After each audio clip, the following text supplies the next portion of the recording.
Y este objeto de acá no es otra cosa que el ángulo sólido. Tú tomas una superficie cualquiera, aquí está el centro o algún punto, aquí tienes un elemento de área.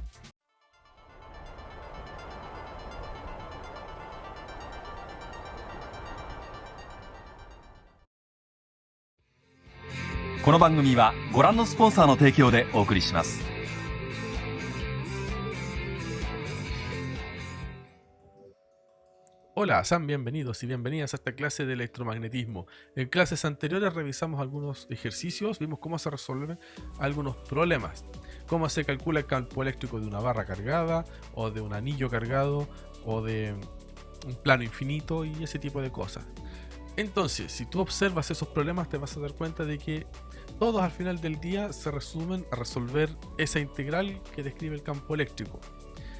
Y para resolver esa integral es necesario entender bien la geometría del problema, porque entendiendo la geometría tú puedes aprovechar las simetrías de modo tal que ahorras muchos cálculos. Ahora, para aprovechar aún mejor estas simetrías es que voy a introducir un par de herramientas. Estos son el concepto de flujo eléctrico y la ley de Gauss del campo eléctrico. El flujo eléctrico no es otra cosa que una forma de medir la intensidad de campo eléctrico que atraviesa una determinada superficie. Y la ley de Gauss te dice que el flujo eléctrico que atraviesa una superficie cerrada es proporcional a la carga encerrada por esa superficie. En esta clase voy a hacer los desarrollos de estas dos herramientas y las demostraciones, y eso es lo que vamos a revisar hoy. Los ejercicios los voy a dejar para otro video para que este no quede muy largo. Como siempre, si este video te sirve para entender toda esta materia y eres feliz, ahí dejas un like, una compartida, una suscribida, esas cosas raríficas del YouTube. Y si no entendís ni una cuestión, ahí tú me escribes ahí y yo responderé tus dudas. Todo lo que veremos en esta clase lo podrás encontrar en un artículo escrito en látex en la página web, el enlace está en la descripción. Y eso, ahora vamos a la pizarra a revisar todas estas cosas. Ya hemos visto que en general la resolución de un problema de electroestática se resume a lo siguiente. Tenemos que el campo eléctrico, esta cosa la expresamos como una integral de este diferencial de campo eléctrico. Y esta cosa es la integral de, por ejemplo, una densidad de carga lineal sobre 4pi epsilon 0.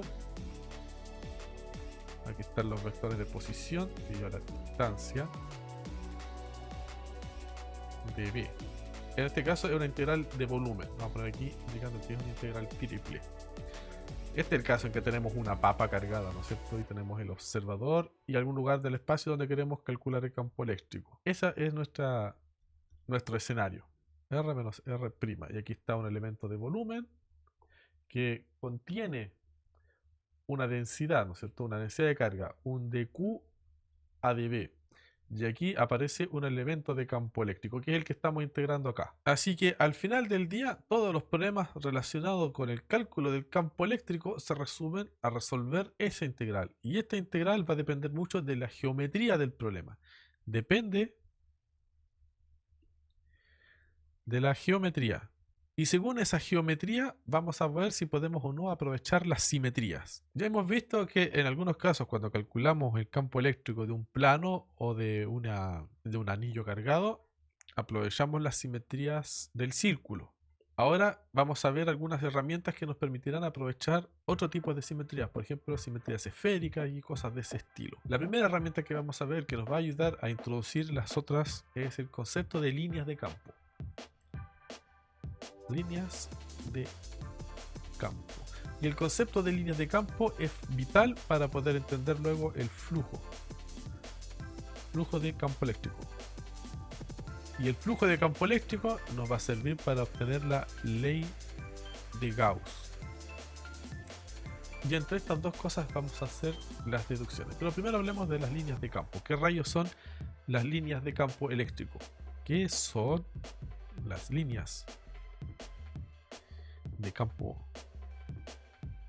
eléctrico? Para introducir el concepto de las líneas de campo eléctrico partamos con lo más sencillo. Supongamos que tenemos una carga puntual aquí, un Q0, una carga positiva. Entonces esta cosa tiene un campo eléctrico de esta forma. En cada punto del espacio R le va a asignar un campo eléctrico sobre 4pi epsilon 0.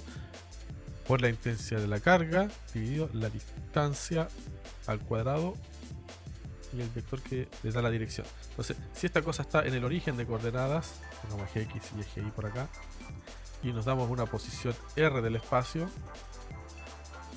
lo que estamos haciendo acá es calcular cuánto mide el campo eléctrico en ese punto. Lo voy a marcar en amarillo. ¿Cuánto es el campo eléctrico en ese punto? Y vamos a observar que hay una magnitud y una dirección. Entonces aquí aparece una dirección y una magnitud. La magnitud la representamos como el largo de la flecha, ¿cierto? La magnitud del campo. Y la dirección, obviamente, la dirección de la flecha. Si nosotros observamos esta cosa, nos vamos a dar cuenta de que esta flecha, el tamaño de esta flecha decrece con la distancia al cuadrado. O sea, mientras más lejos esté, más pequeña es la flecha. Y mientras más cerca esté de la carga, la flecha se hace más grande. Así que a partir de esto nosotros podemos hacer un dibujito de esta situación. Pongamos una carga aquí, positiva, la carga Q0. Y nos vamos a dar cuenta de que todas estas cargas emergen de forma radial, ¿cierto? El campo eléctrico emerge de forma radial. De modo tal que si me pongo a una distancia R, entonces el campo eléctrico en ese punto va a tener una cierta magnitud y una dirección asociada a esa dirección R. Pero si me coloco a una distancia más lejos, digamos acá de 2R, aquí la flecha va a ser más pequeña. Y a través del mismo razonamiento podemos llenar el espacio. O sea, todas estas cosas, todas las líneas que están a la misma distancia, les corresponderá flechas del mismo tamaño, solamente que va a cambiar la orientación. La orientación cambia de forma radial.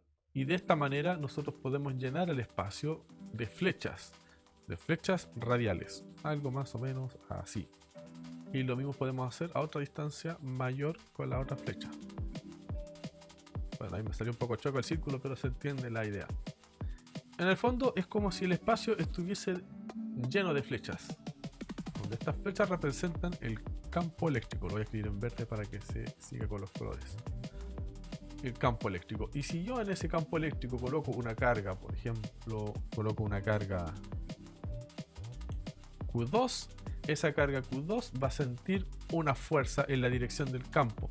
Una fuerza igual a la carga Q2 por el campo eléctrico en ese lugar, en la ley de Coulomb. Pero esta no es la única forma de representar el campo eléctrico. Existe una forma que es más usada, que consiste en unir todas las flechas con líneas. Aquí hay una especie de continuo de flechitas. Entre medio hay más flechas de distinto tamaño, obviamente proporcional y de acuerdo a la distancia que están del origen. Mientras más cerca de la carga se encuentren, más grande es la flecha. Entonces, si nosotros tomamos el continuo de flechas, las podemos unir y obtenemos algo que se ve más o menos así. Tenemos nuestra carga, supongamos que es positiva, y si las comenzamos a unir, vamos a ver que hay un montón de líneas que emergen de forma radial desde esa carga.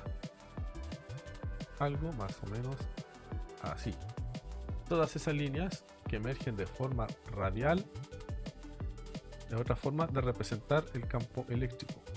Ahora, ¿cómo interpretamos la intensidad del campo eléctrico a partir de este dibujo? Fíjate que cuando estás más cerca de la carga, las líneas de campo están más densas, están más densamente distribuidas. En cambio, cuando estás más lejos, están más separadas. Entonces, es esta densidad de líneas que atraviesan esa superficie lo que nos ayuda a entender el concepto de intensidad de campo eléctrico. Cuanto más cerca de la carga está, mayor concentración. Ahora, una cosa importante aquí, esta cosa debe entenderse en 3 dimensiones, pero yo lo estoy dibujando en 2. ¿Por qué es importante decir que esta cosa se debe interpretar en 3 dimensiones?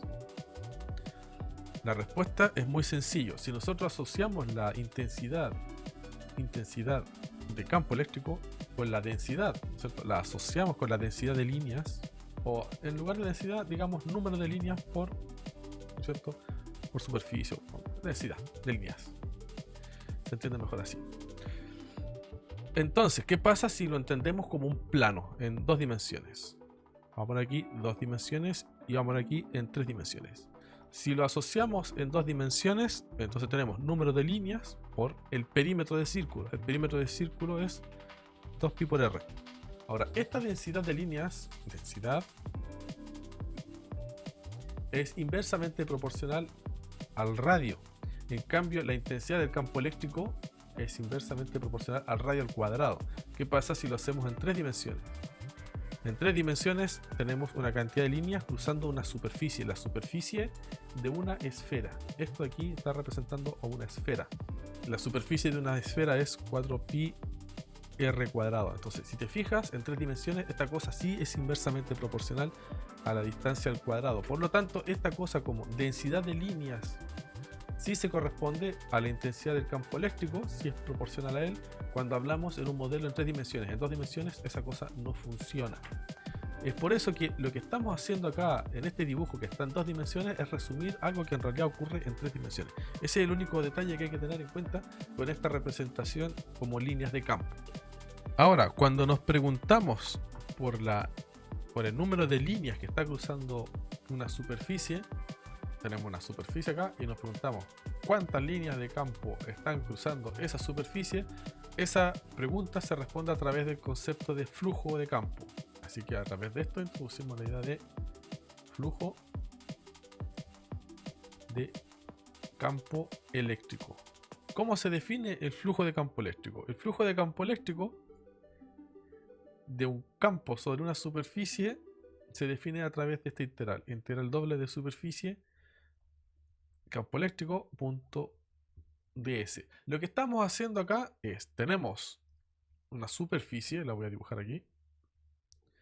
Este ds no es otra cosa que nds, es decir, aquí hay un plano tangente a esa superficie, hay un vector normal, y en este plano tangente está cruzando alguna intensidad de campo eléctrico. Un campo eléctrico, pongámoslo así. Ahí está el campo eléctrico. Ahora, lo que hacemos es proyectar ese campo eléctrico sobre el vector normal y contamos cuánto es su intensidad. Luego lo que hacemos es aplicar eso a cada elemento de superficie y sumarlo. De esa forma cuantificamos la intensidad de campo eléctrico que está cruzando esa superficie. Entonces este flujo eléctrico está asociado a la densidad de líneas de campo que cruzan esa superficie. Y cuando hablamos de densidad de líneas de campo, en realidad terminamos hablando de la cantidad de campo eléctrico, de la intensidad de campo eléctrico que cruza esa superficie. Ahora, en términos de este concepto de flujo, esto de acá es el flujo del campo eléctrico, es que se enuncia la ley de Gauss. ¿Qué dice la ley de Gauss? Por aquí, ley de Gauss. La ley de Gauss para el campo eléctrico nos dice lo siguiente. El flujo eléctrico sobre una superficie cerrada es igual a la carga encerrada por esa superficie sobre epsilon 0. Primero tratamos de entender qué significa esta cosa. Este símbolo significa integral cerrada, es decir, esta superficie divide el espacio en 2 regiones. Hay una región interna y otra externa.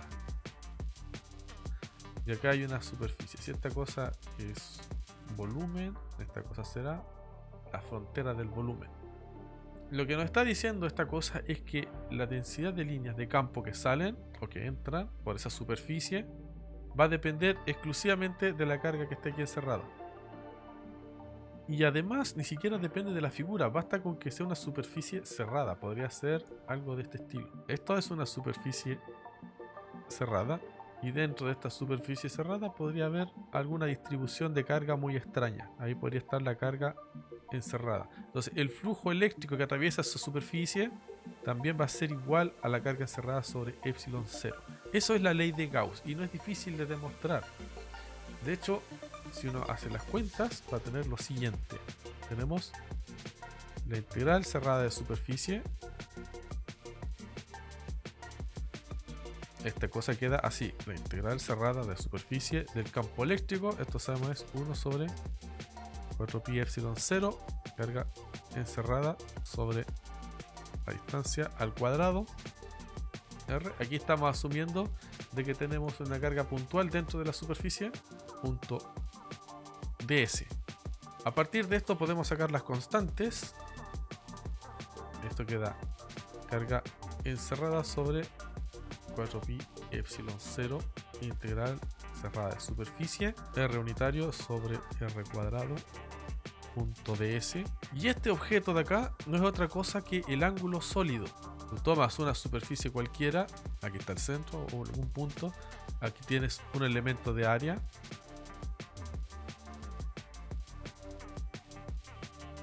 Acá hay un radio. Entonces el ángulo sólido se refiere a esa apertura de omega. Para no confundirnos, este de A va a ser igual al de S. Y lo que estamos calculando acá es justamente el de omega. Tenemos integral cerrada de superficie del de omega. Y falta multiplicar por esto de acá. Ahora, esta cosa de aquí, como es una integral cerrada, tiene 4pi esteroradian por ser una superficie cerrada. Así que este resultado te da carga encerrada sobre 4pi epsilon 0 por 4pi. Los 4pi se matan y llegas al resultado carga encerrada sobre epsilon 0. Es por eso que esta integral de aquí es exactamente igual a ese número de acá. Y esto que tenemos aquí es lo que se conoce como ley de Gauss para el campo eléctrico. Y además lleva apellido, versión integral. ¿Por qué versión integral? Porque también tiene su versión diferencial.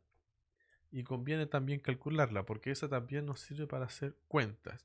Pero lo importante, por lo menos de la versión integral, es que no depende de la figura que tenga la superficie. Basta con que sea una integral cerrada y el resultado va a ser siempre carga encerrada sobre epsilon 0. Y esas cosas le podemos sacar provecho luego. Ahora, para obtener la versión diferencial de ese resultado, tenemos que hacer uso del teorema de la divergencia. Repasemos rápidamente qué es el teorema de la divergencia. El teorema de la divergencia nos dice lo siguiente: si tenemos una integral de superficie cerrada de algún campo f.ds, donde esta cosa es una función, es diferenciable, es una superficie cerrada, entonces esta cosa va a ser igual a la integral triple de volumen de la divergencia de f por ds, donde este es el volumen encerrado por la superficie. O sea, tenemos esa superficie, esto que está dentro es el volumen encerrado por la superficie. Ese es el teorema de la divergencia. Y podemos aprovechar este teorema para obtener la forma diferencial de la ley de Gauss. De hecho, si hacemos esto, tenemos la integral cerrada del campo eléctrico. Utilizando el teorema de la divergencia, esto es igual a la integral de volumen de la divergencia del campo eléctrico por el volumen. Esta cosa, como ya vimos a partir de esto de acá, es carga encerrada sobre epsilon 0. Ahora, fíjate acá que por aquí, cuando puse el campo eléctrico, puse la carga encerrada como si fuese una carga puntual, pero en realidad puede no ser puntual, puede ser una distribución. Esa carga encerrada la podemos escribir de una manera distinta. Esta carga encerrada fácilmente puede ser igual a una integral, una densidad en el espacio de B. Puede estar distribuida en el espacio, en algún volumen. Así que si esto lo divido por epsilon 0, aquí aparece también dividido por epsilon 0. Y por lo tanto, esta cosa, que es igual a esto, va a implicar que esto de acá, bueno, en realidad esto de acá, va a ser igual a esto de acá. A partir de esto se puede inferir que la divergencia del campo eléctrico es igual a la densidad sobre epsilon 0. Y esta cosa es la ley de Gauss para el campo eléctrico en su forma diferencial. Bien, vamos a dejar este video hasta aquí por ahora. El próximo se va a centrar en la resolución de problemas utilizando el concepto de flujo eléctrico y la ley de Gauss, sea diferencial o integral. Adiós.